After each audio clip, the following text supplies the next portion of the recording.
Hello, good afternoon. Hello. Isang linggong pag-ibig dyan sa Senado. O ano? Ang galing nyo, no?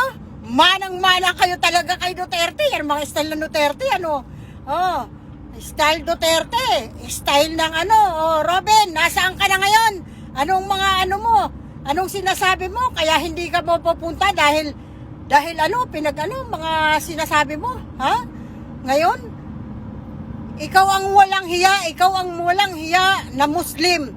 Huwag mo nang gamitin yung Muslim. Dahil hindi ka naman talaga Muslim, ginamit mo lang eh. Lintik ka eh.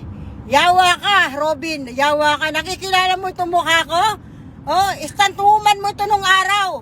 Kasama mo ako. Gusto mo magsuntukan tayo pag uwi ko dyan eh. Tingnan ko eh. Kahit hindi na ako nag-iinsayo, hayop ka eh. Oh. Kahit ako babae, Muslim ako, converted, pero ginawa mo, hayop ka sa Senado, binaboy niyo yung Senado, nayawa ka, ha? Nung klase ka, ha? Pumunta ka ng dahig, Ramadan, nakikipaghalikan ka, yan ba Muslim? Ha? Hindi mo ginagalang, binababoy mo Muslim sa Pilipinas. Pag uwi ko dyan, suntukan tayo. Oh, alam mo ba yung TV series mo? Namumukhaan mo ba ako?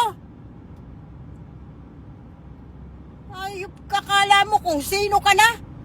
Tapos gagamitin mo pa yung gobyerno, yung batas na wala sa ayos kayo dyan?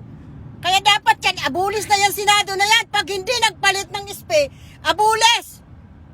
Sa totoo lang, napakababoy nyo na binaboy nyo yung konstitusyon, binaboy nyo yung batas. Wala kayo sa kalingkingan ng house. Yung mga walang hiya kayo.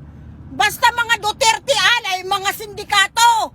Yan, totoo yan. Sindikato sa drugs, sindikato sa, ano tawag nito, flood control, sa pera ng bayan, kung paano nila gawa ng paraan. Maleta, itutulak nyo kay PBBM, itutulak nyo sa kaming bayaran.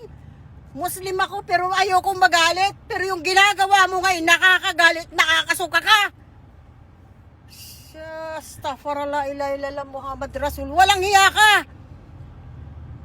Pag uwi ko, danda mo itong mukha ko. O, suntukan tayo. Doon, alam mo yung Quezon City, doon yung yung mga estantuman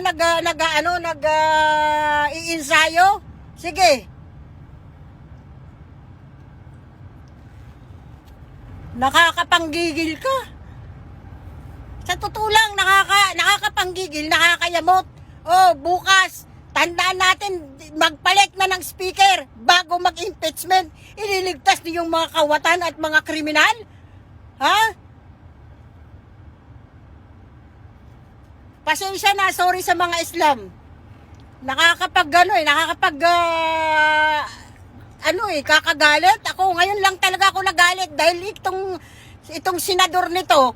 Kaya wag mo nang gamitin yung Islam. Wag ka nang magsasabi, Bismillah, blah, blah. Sarap mong talagang, nakakapanggigil ka, Robin. Yawa ka.